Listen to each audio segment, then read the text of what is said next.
What's up, everybody? It's Mr. Talkbox. Check it out. You need to like and subscribe. Come on and catch a vibe. Boy, DOA playlist. Let's keep it funky. YouTube family and YouTube world, I hope everyone is well and blessed. I'm back.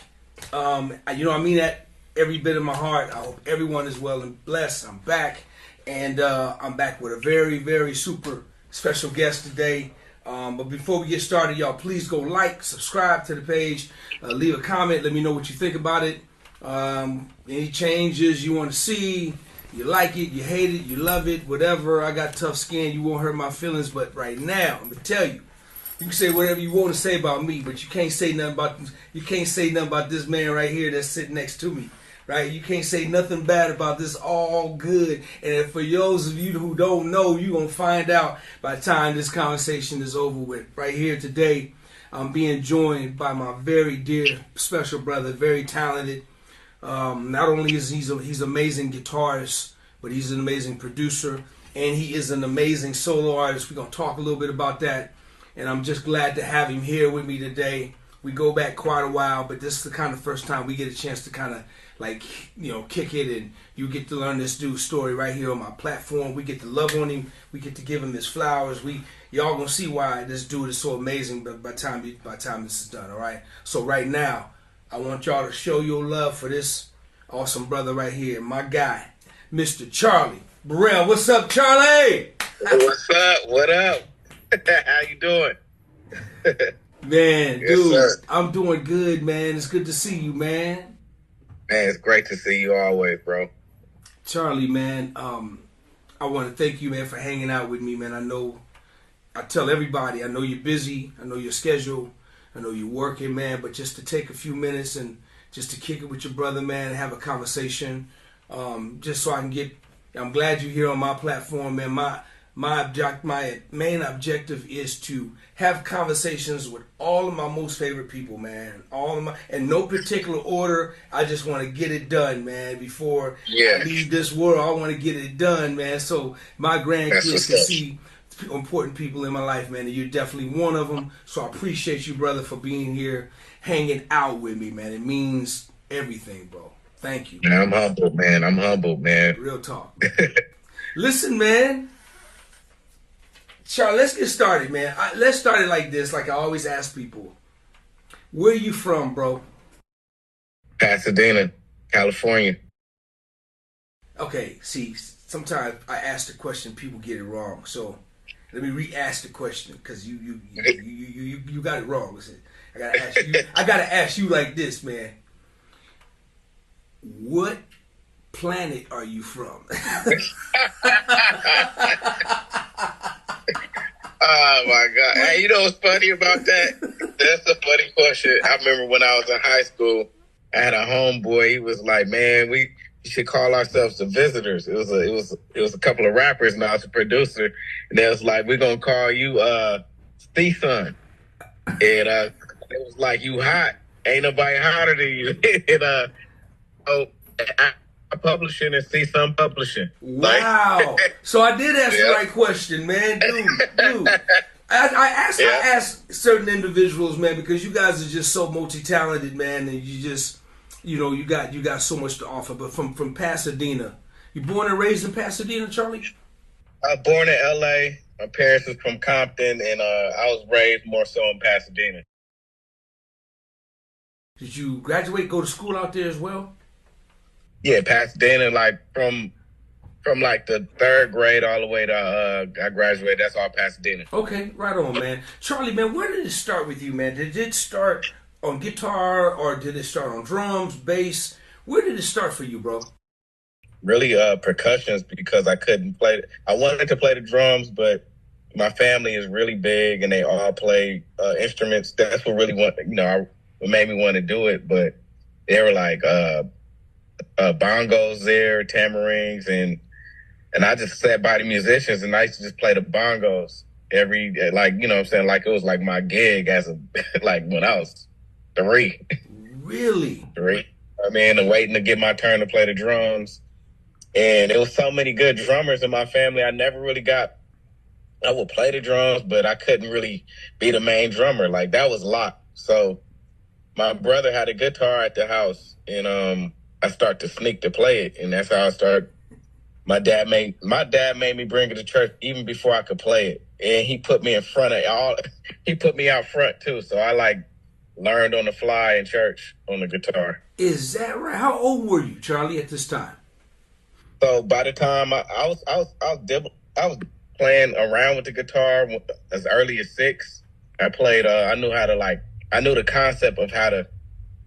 My first song was "Money, Money, Money." Like da da da da da da. I knew how to do that open note because I wanted to play the bass.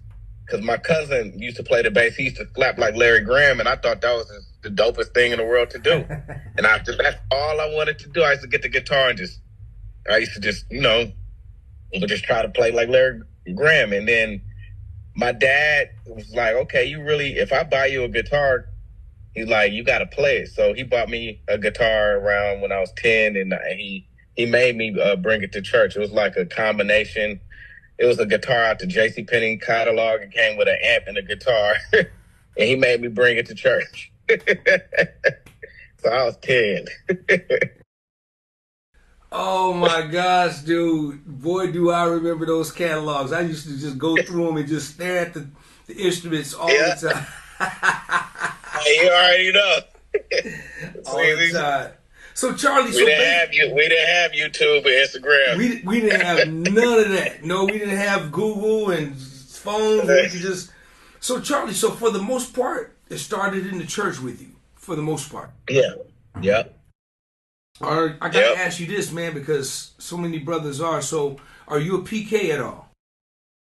Yeah, my dad preached because his father was the pastor, and my mom's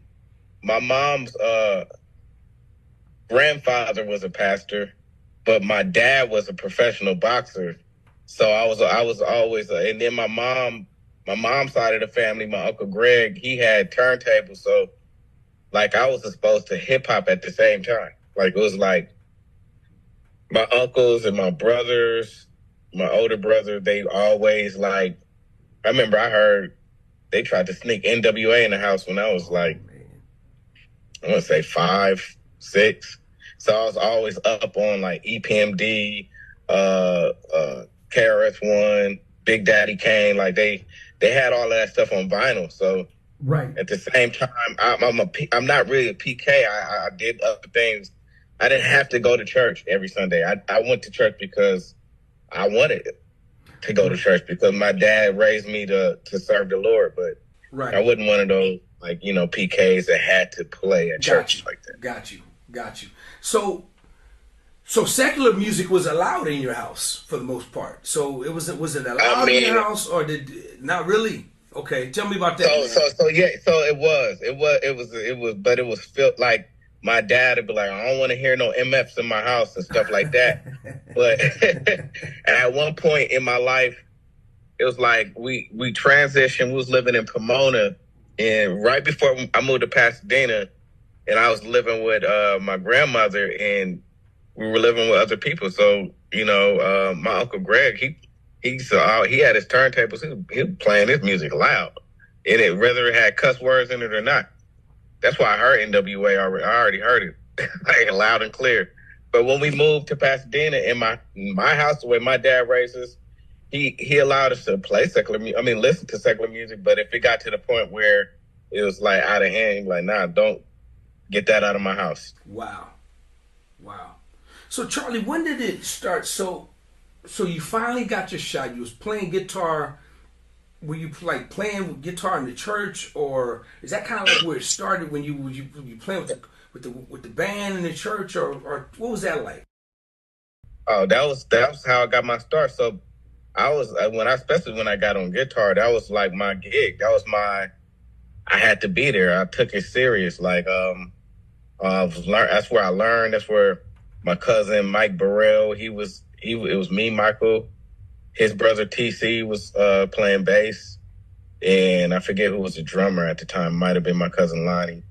but drummers change. But we was a unit, and Donnie McClurkin came to my church when I was 13, and he took us on the road. So that's where like the professional part ended up happening, because I was able to be on the road and get per diem and get a check.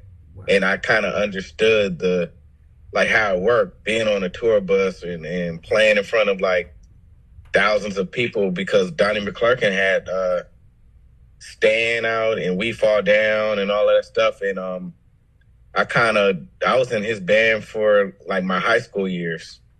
So I was able to, even learn concept of saving money and being independent. Like I didn't really have to have my dad or my mom pay for prom and none of that. I was already working.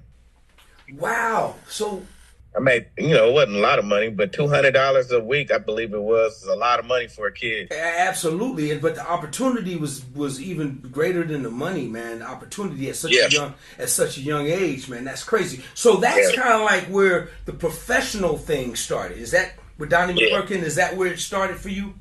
Yep, that, and then my brother. So that started my professional, just being a professional musician, but the production side of it, of where like things really got serious.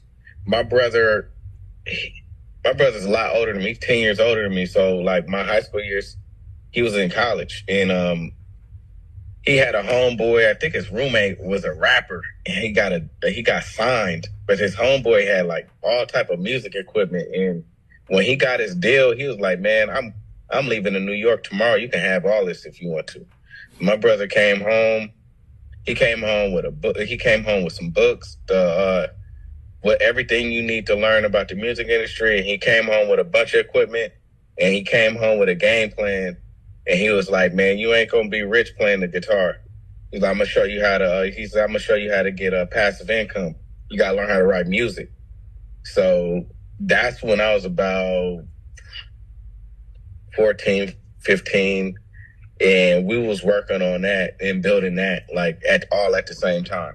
So I always had it in my mind. Like me and my brother were like business partners, music partners, and everything. Because I felt like he had the education, and he was a lot older than me, and he kind of was managing everything and showing me how to run a business. And then by the time I was 18, we had two corporations with. One was CKB Music and one was Hit Club Entertainment. CKB Music is Charlie and Kenny Bereal.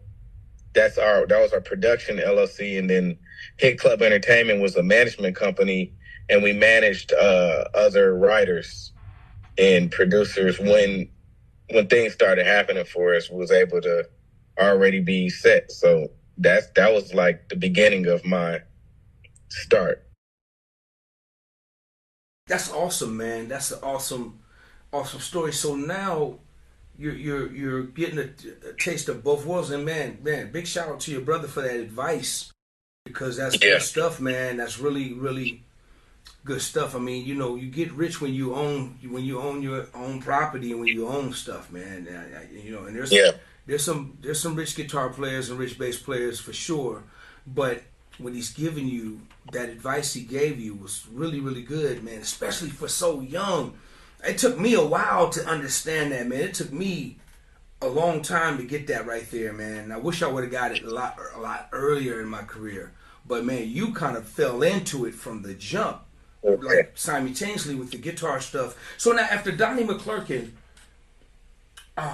when did you start doing? When did you start getting the calls for like these secular gigs? Because man, your resume is just ridiculous, man. You're a household name in LA, and so when did that start to happen for you?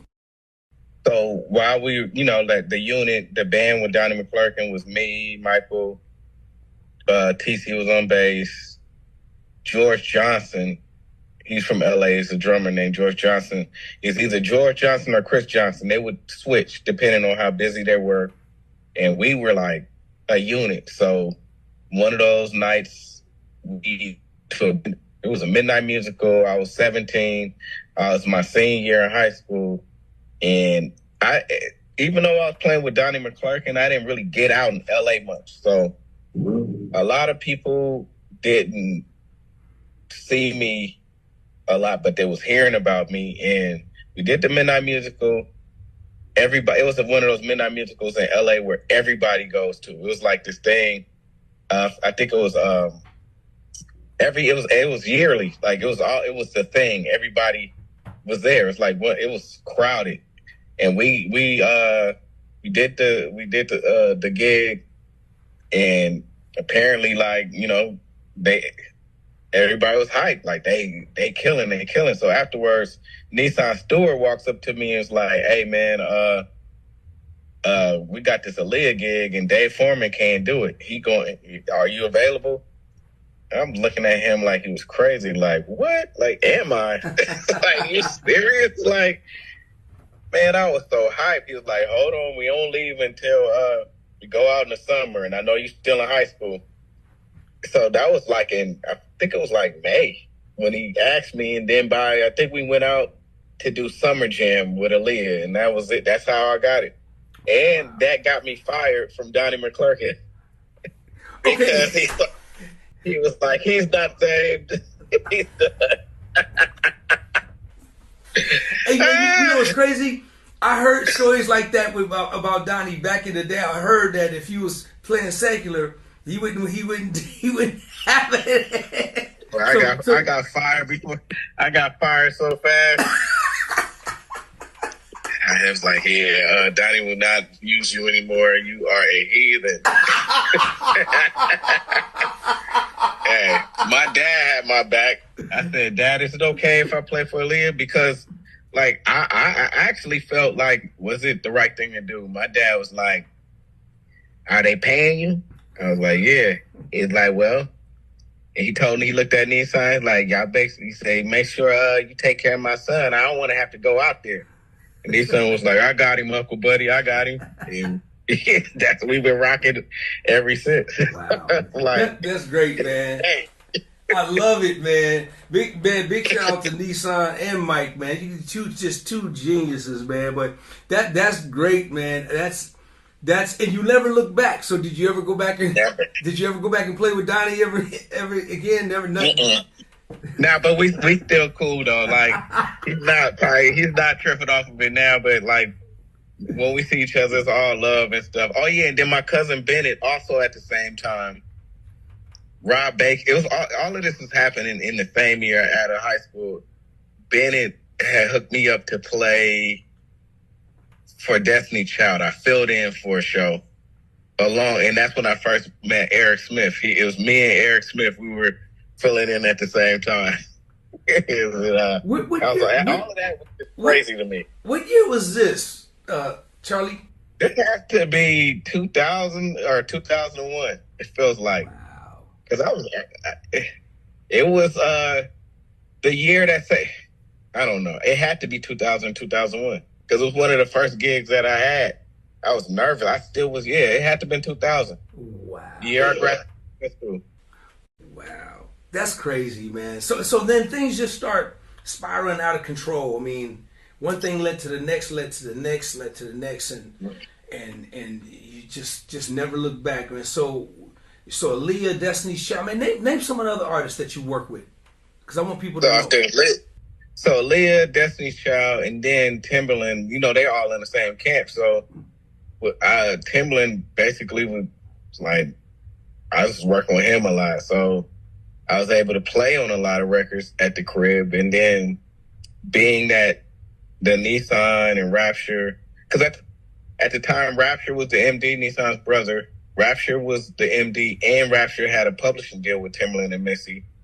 So all of these webs are connected. And then my cousin Bennett's at Destiny's Child. And so I was able to play on Missy, do Missy.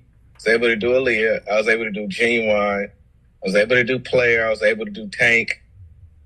And then I was able to do Tweet. And then Nissan and Dante got a deal with Puff. So I was doing Bad Boy stuff too. We were playing for Puff. We was playing for who else up there? I don't think did any other artists. I can't think right now. But then we, being a unit that we were, it was like Gerald Hayward and them was doing all the East Coast stuff, and we were doing all the West Coast stuff. So then I was able to just play for everybody because anytime they came to Jay Leno, we were the band. Wow. So Rick Ross, Lil Wayne, Kanye, Young Jock, Young Dro, T.I., like anybody you could think of. Anytime they did a TV show, we were like, it's almost like how the Roots is doing, but we just wasn't an official band at Jay Leno. But Jay Leno, between Jay Leno and Jimmy Kimmel, 50 Cent, just anybody that you can just think of that's hip hop and R&B, Ashanti, Nelly, just so many. It's so many people I can't, and then we toured. We didn't tour a lot with people, but the tours that we did do was that I could think of is we did Nelly's tour, we did Tweet's tour, we did Missy's tour, and we did 50 Cent's tour.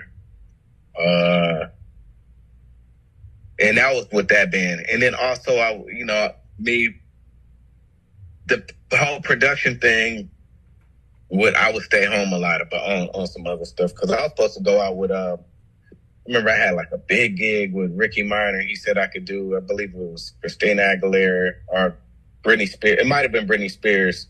And I turned it down. And I feel like I shouldn't have.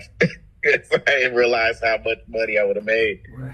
But, yeah, so I was just at the crib doing the Jay Leno stuff. So anybody that was, like, if you type in Jay Leno, you probably see us playing up there. Charlie, let me ask you this, man. I'm listening, I'm always, it does me good, man, when I hear brothers just forget or don't even remember, because it's just a lot, man. It's just a lot. And that's crazy. When you were a kid, man, did you ever or could you ever imagine you being in a situation when you were 10 years old, your dad was making you take that guitar to church, and man, did you ever like think that all of this would have been possible at that time? Yeah, I think I did, because I was one of those kids that like think I was different because my family, my mom's side of the family, they from Watts. They like some real, they not like churchy like that. So we were talking about that the other day because I was always little Charlie. My cousin was like, you literally had to fight to just survive. Like I was always fighting when I was young just to fight. Like I was getting, you know what I mean? And I was little, so I used to actually fight a lot. And I always believed in myself. Like, so my cousin had this thing called the top sergeant. And I remember I kept looking. I had an older cousin, and she was a girl. She was way taller than me. And I remember one time, like, he had this pen. He's like, if you could beat her up, you're the top sergeant. And then I won, and I became the top sergeant. And I took that everywhere I went. Like, I played football. I dominated in that as a kid. I played basketball. I really, really wanted to be a basketball player. Like, if you see all my friends, my best friend, DeVarian, he would have went to the league if he didn't blow his knee out. We was best friends. We traveled. We was on a traveling team. So even though I did music, I wanted to do that. I thought I had music in the bag. Like, man, I'm going to make it one day. And I was already exposed because my dad, he was being a former boxer. And now I would see, like, I would actually, like, Larry Holmes used to call the house. I started to see famous people sometimes, and so I was so connected to it. I just thought I was going to always do it. And I had this just fighting spirit, like nobody could tell me what I always had that, like, oh, I'm going to do it. Like, I don't care what nobody say. We the best. Ain't nobody better than us. We own, like, because I had this athlete type of mentality. I didn't have like an insecurity about that. Because I wanted to play basketball, so the insecurities of not making it was never there. And and the crazy part is, I had like an opportunity a long time ago because my dad was like Dr. Dre's, I want to say his probation officer. And he took me to Dr. Dre's house, and Dr. Dre was like, he played guitar. He's like, let me sign him. My dad was like, nah, you can't sign him. So I already had an opportunity at 10. Dr. Dre was 11. Dr. Dre was going to sign me at 11 years old. So I always that confidence kind of and then back then it wasn't a lot of guitar players in LA. It just wasn't. Like Dave Foreman and Marlon was the only two I felt like that I saw and felt like I was already like working. So I was kind of disappointed that I didn't grow tall because I wanted to go to the NBA. That's what I really wanted. Like what I wanted. Like, you know what I mean? But yeah, that's all. Man, that's crazy, Charlie, man, because, you know, the confidence that you had as a kid growing up, the support you had from your family, believing in you, and the options of either being an athlete or a musician, you know, you could have flipped a coin and did either one. I get why, you know, like you said, when you were young, it's like, man, I'm gonna make it someday. And yep. You know, that's good. I hope somebody's listening that's really gonna get that. And I wasn't even good. Mm-hmm. I didn't think I was that good. And it's crazy, man, because you know, I don't care if you're, you know, 10, 11, 9 watching this, or if you're 60, 40, 50 and you haven't made it yet. You got to have that faith, man. You seem like your faith was just, you really had that strong faith, man. And you stepped out on that faith, man, and things just kind of were surrounded around you, man, as a youngster. Yep. I mean, that's the key right there, is faith and speaking it. Like, and I didn't realize I was doing that until I got older and started losing my faith. But I didn't realize that's the key, is to manifest stuff. Like, it's an energy, and that I like when you start saying it, and a lot of people, you know, they mistake it for being arrogant. It's not. Like, you're supposed to know you're supposed to be there. You're supposed to know that. Like, people like that. Because especially if you got money, if I had money and I had a label and I met a young kid and I know that I got to pay for this dude to perform, I don't want nobody that lacks confidence. I want to feel secure about my investment. Like, this dude, no, he about to kill it. So I know the show gonna be dope. You want to have a guitar player, a bass player, a drummer next to you that know they're gonna kill, so we can kill. We killing tonight.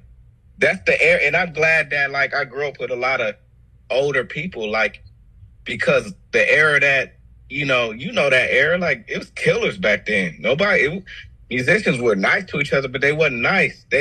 No matter what it was, they like, we killing, you know? Like, it was, especially back in the 70s. I was talking to Raphael, and he was saying that, like, we rehearsed when it wasn't no gigs. We just rehearsed in garages. Like, you know what I mean? So if you know you dealing with some cats that's bonded and they rehearsing every day, like, how could you not have faith? Wow, that's and you're not, you know, you're right, man. You know, back in that time, because a lot of people think you're talking out of an arrogance or in a cocky sense, you're not, you know, and it's not even a competitive sense. You're just competing to have a great show and to be great. Yeah, it's you know that, and that's it. It's just, you know, that's it. You going out there to kill it because you want to have a great show. You want to be great, no matter who's around or whatever. The next, night after night, you're just in your mind. We just want to be great. We want to play. We want to be great. It ain't no competition at all. No, it's no competition. We're just competing with ourselves to say to be great, to have a great night, and you look forward to that. And man, you know, Ben, you're right, man, about Sadiq, man. You know, we grew up together, and that's what we did. We would, you know, we used to get excited by just walking through the neighborhood, seeing bands in their garage and trying to sneak and peek and watch them, you know, and they'd be like, "Yo, come on over here, man." You know what I'm saying? So just watching, just that whole thing, man, was just a thing of that. I'll never forget that time, man. Charlie, let me ask you this, man. How do you feel, man? You're a household name, like I said earlier, man. You've put the work in and still putting the work in, man. At a young age, and you're still young, man. How does it feel to be a household name in a big city, man, like LA, man? Because everybody knows who you are. You get the calls, man. You have the opportunity to say no to some gigs. You kind of like on automatic pilot in your career, man, because of the work that you have put in. How does that make you feel, bro? Man, it made me feel like blessed and lucky at the same time, because of if everybody's good. Like, I don't feel like I'm better than anybody. It's like sometimes I just be like, man, thank you, God, because it's all God, because everybody's good. I be thinking, and it's hard and it's expensive to live out here. And it's a lot of good people. I don't take it for granted.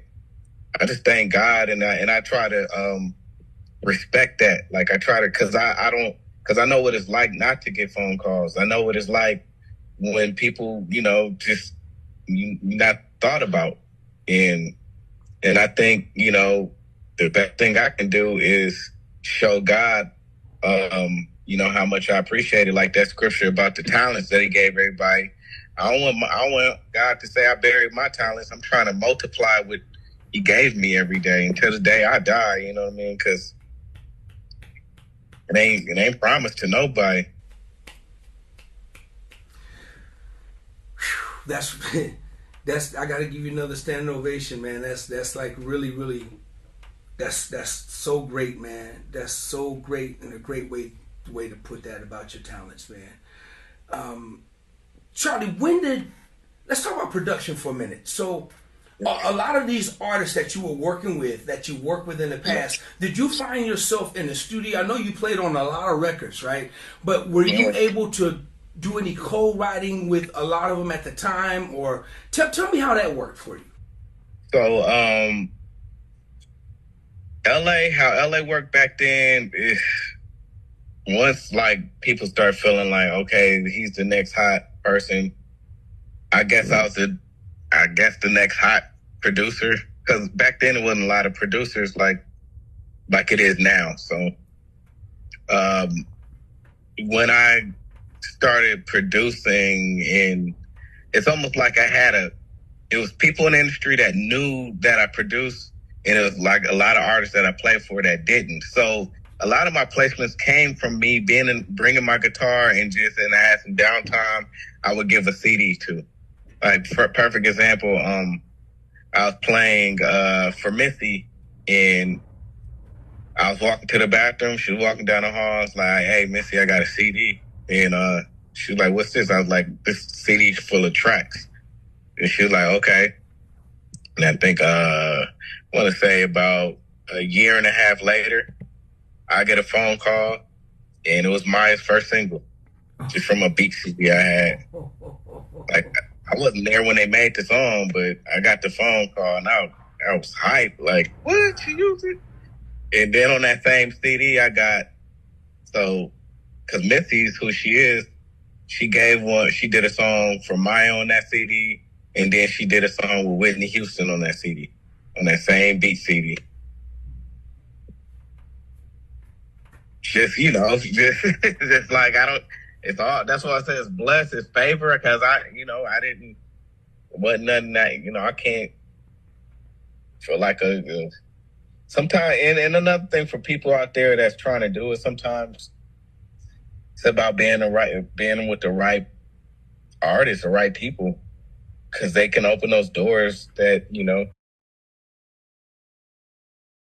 So it's about a lot of timing, right place, right time, and it's not just about who you know, but it's about who knows you, and that has a lot to do with it, man. So because when I hear stories like that, man, I'm like, that ain't nothing but God. That's just nothing but God, bro. That's nothing but God, and then for them to contact you and be honest and say, hey, we're going to use your music. Let's put the business on it. And because a lot of times people, have their stories about people took their music and all this. So for you to be you know, on that side to where it's like, Charlie, we got to put the business on this because we want to use your record. That right there is God. Yeah, on my CD, I had all my Charlie Bereal, Hit Club Entertainment. On the CD, I had all my information. You ain't about to just be like, who beats these? No, you gonna know.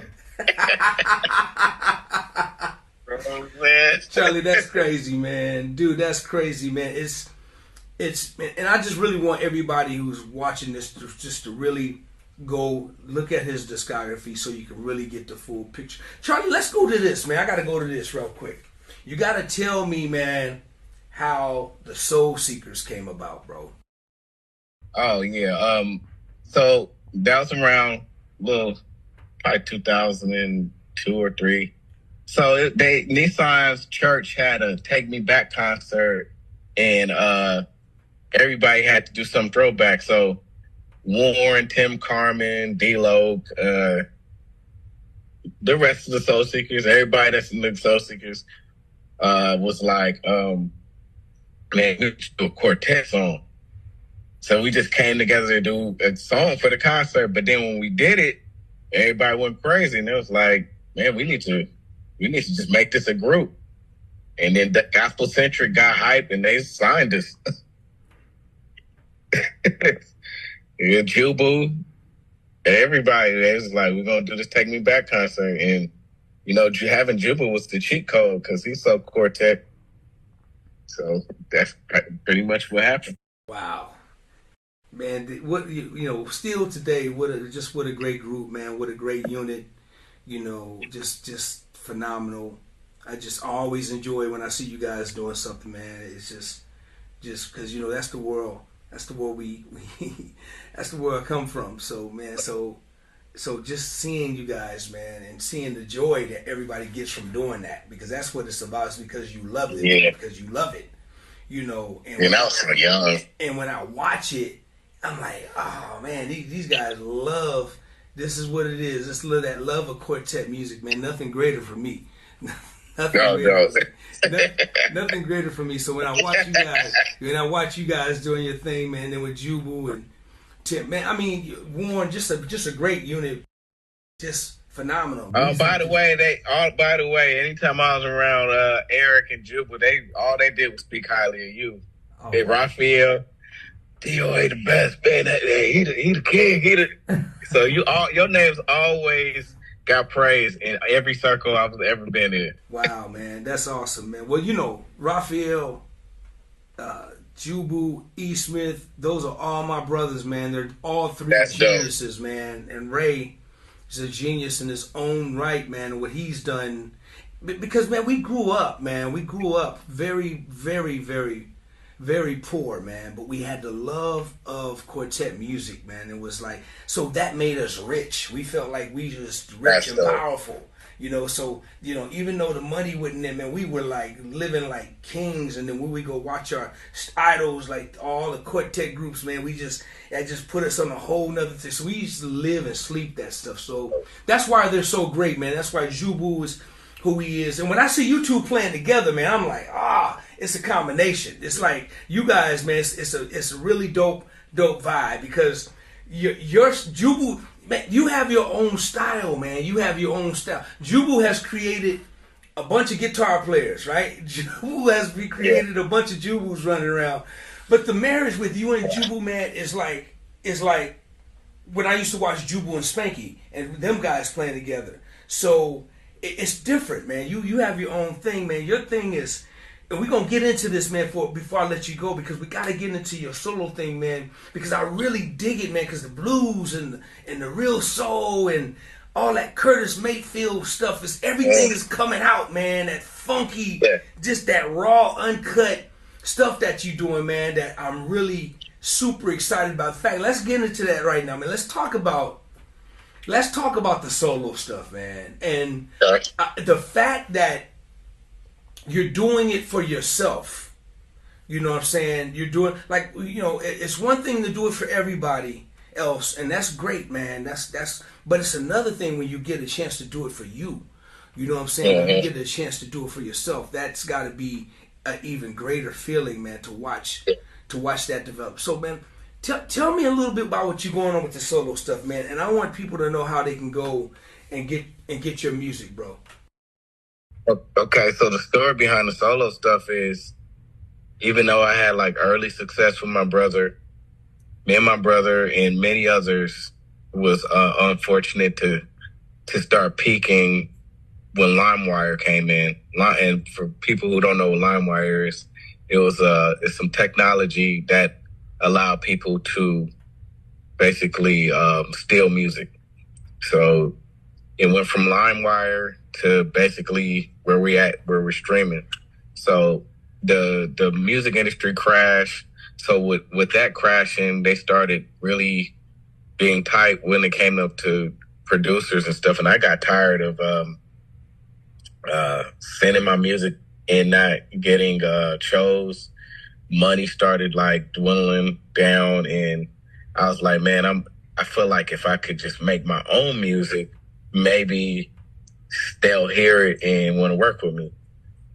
And because if you're not getting placements, don't nobody know, you know. And I got tired of taking meetings. A lot of times when I was taking meetings, I was like, or sending music in. It's like, man, that sounds like my song. Like, because that's what they were doing. They were literally taking people's, if you sent your music into a label, they will have an in-house producer to redo your stuff, and you sitting there scratching your head. So that's why I started doing my own music. And then it took me a while to get to the place where I'm at now. But what helped me get to the place where I am now is about 2015, me and J-Mo had studios together, and we started working together and being at a studio again. Because I started my solo stuff a long time ago, but around like well, no, let me back up. I put out my first single in 2012. I didn't know, people were digging it because the streams wasn't high. But apparently people was digging the song. I met Robert Glasper, and he was like, bro, that's you? Like, I'm looking at him like, what are you talking about? Like, what do you... He's like, dude, I've been listening to your song. He said, I tweeted about the song for like 2 weeks. And I was just like, I lit up like, dang, Robert Glasper knew what this song was. I just put it out. And that just let me know right there. It's like, no matter if it's streaming high or not, like somebody's listening. So 2015, I was able to get a studio next to J-Mo, and we started vibing. And around that time, I started meeting different people. And Chris Dave said something to me that stuck with me, because I was still like trying to figure out stuff and still doing production and trying to appease every style. And I mean, he said something that stuck with me. He was like, man, make black music. We black. And it's like, just be black. I thought about that. And as soon as he said that, it clicked, because I was already in me. Basically, what my dad listened to Frankie Beverly and Mays, and he would listen to like James Brown, like just the blackest music you could, the Whispers and all of that stuff. And once Chris said that, it clicked, and that's when where I'm at now. I haven't left since. Like I just play soul music. It's what I do best. It's what I know. It's like when I start doing that, even if I had a meeting with somebody, I don't care what you think. I like it. And once I got to the part where I loved it, it didn't matter. Like, because people was like, why are you doing that? That ain't going to sell. That ain't going to sell. Man, me doing this, I've been the most happiest. I got the most peace. I feel so good about my music. I feel the most confident. And I've been able to like do stuff I've never been able to do. Like even like I said, because a lot of people get discouraged and they'll stop because it's like, man, I'm not streaming high enough. Man, I got a call from TV networks and all type of stuff, just doing myself and just doing me. And doing me is like a lot of people ain't doing me. So it's helped me reinvent myself, and I'm loving it every day. And I'm building on it every day. Charlie, tell people what's the name of the record that's out now. How many projects you got out? How many projects you got? I got two. One is I call it my first fruits. It's a gospel album called Testimony, and then the second album is still. I stopped labeling myself because God lives in me. So whatever gonna come out is what comes out. So I'm not gonna sell nobody no poison. So I named the next album 11-11-11. That's the second album. So I got two albums out. I got a third one on the way. How can they go find your music, Charlie? It's everywhere. Apple Music, Spotify, YouTube, Deezer, Amazon Music. Soon you'll be able to get it on vinyl. I did a partnership with Coal Mine Records, Plaid Records /Coal Mine, Plaid Records /Coal Mine Records. They changed their name, so some people know them as Coal Mine, but they're called Plaid Records now. Go on their website. You can get your pre-order. You can order your vinyl. You can, if you want a CD, you can order the CD there. So pretty much everywhere digitally. But if you want a hard copy, you can go to plaidrecords.com. I want everybody to please go out and support my brother's music. You'll be glad you did, on all the streaming platforms. Man, Charlie, man, I'm so glad that we had this conversation, man, that you're hanging out with me, man. This means everything to me, man. I'm really honored. But before I let you go, I got to ask you one more question, man. And I could do it from a producer standpoint or a guitar. So I'm going to do it from a guitar. You got 4 guitars that you're going to put on Mount Rushmore. Give me your 4 guitar players that you're going to put on Charlie Bereal and Mount Rushmore, bro. Sure. First of all, I gotta go with Jubal. He's there. Curtis Mayfield.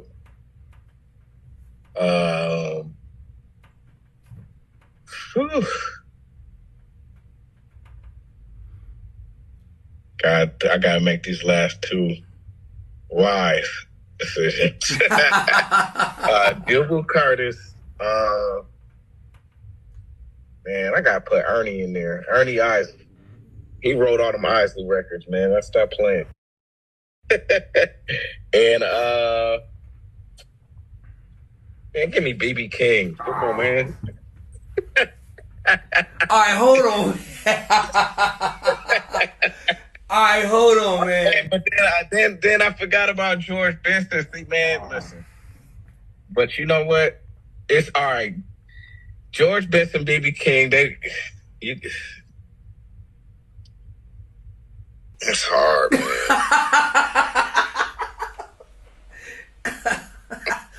Hey, man, we're going to give you a few more to put on there. Go ahead and just take your shot, man. Go and take your shot, man. I can do one more? You can do a couple more. Give me a couple more if you want to. Okay. It's all good, man. I'm going to have to do,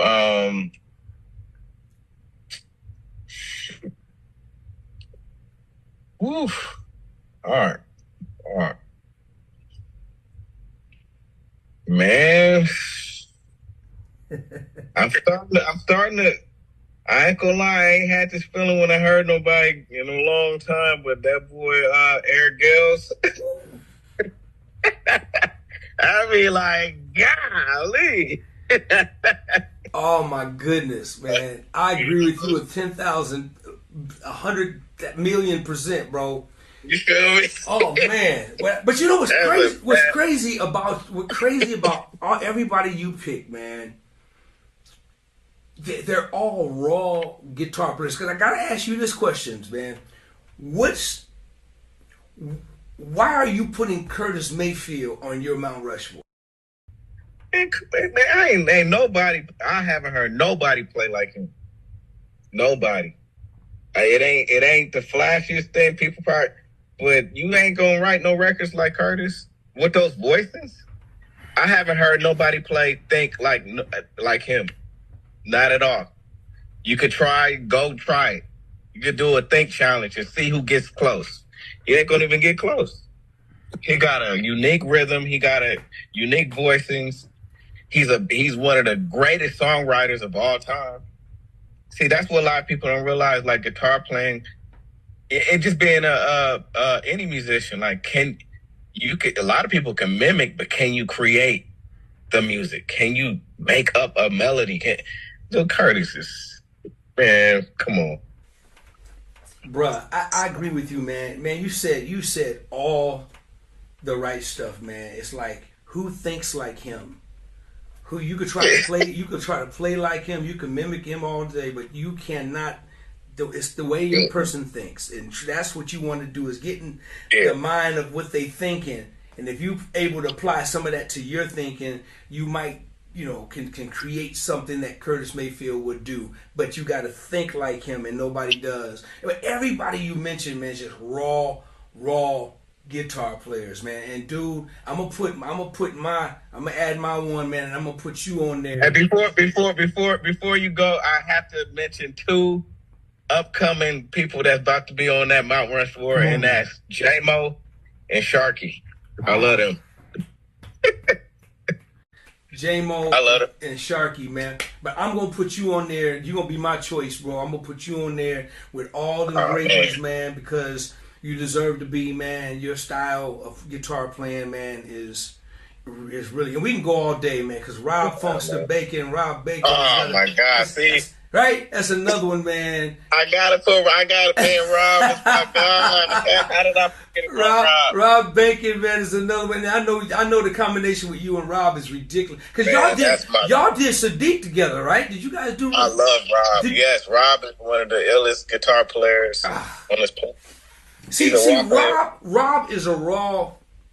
He's our generation of like a Tony Maiden to me, man, because he's really funky and raw and greasy like Tony Maiden. I mean, Tony Maiden's another one of my favorite guitar players. But all these guitar players got the rawness, man. They just like they just got that raw thing, man. And I got to also send a shout out to my guy Thomas Organ, because that motor scooter right there is another one, man. So we can go on and on with this.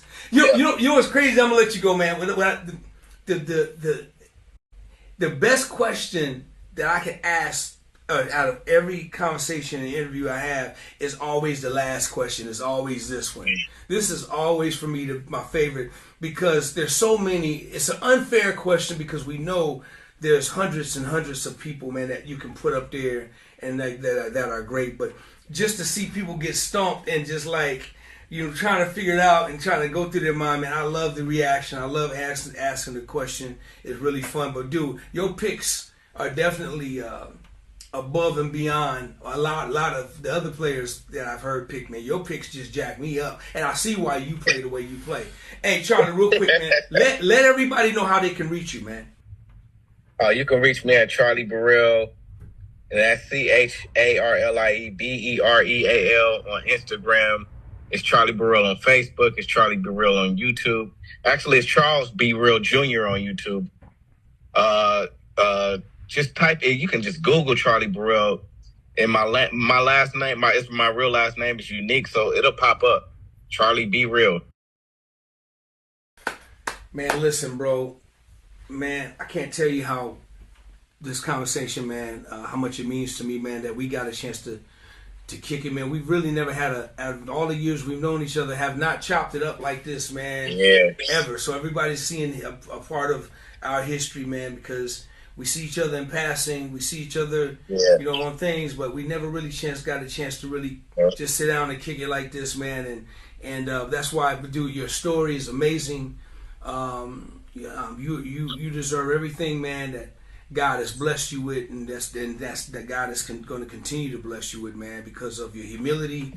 Man, your name is, every time somebody mentions you, bro, it's always great, man. People have nothing but greatness to say about you, bro. Continue to do your thing, little bro. Continue to be successful. I get to kick back, and along with the rest of the world, watch and enjoy what you do and what so many others do, man. It makes me really, really proud, man, to be a part of your history, man, and just to say I get a chance to know, Charlie Bereal as a brother. Man, really, a lot coming. Really. Hey, man, Y'all, please go like, subscribe to the page. Go check my brother out. Go get to know him. Go Google him. Look at his discography, his bio. I tell you, you're going to be blown away. This was just a little bit of who this brother is, but go really get a chance to get to know him. Get to know him. To get to know him is to get to know his music. Once you get to know his music, you're going to know everything about this brother. So go hear his heart and soul in his music and learn about his career. Charlie, man, I love you, man. Thanks for hanging out with me, man. I appreciate Thank you, bro. Appreciate you, brother. Yes, sir. Right on, man. DOA, let's get the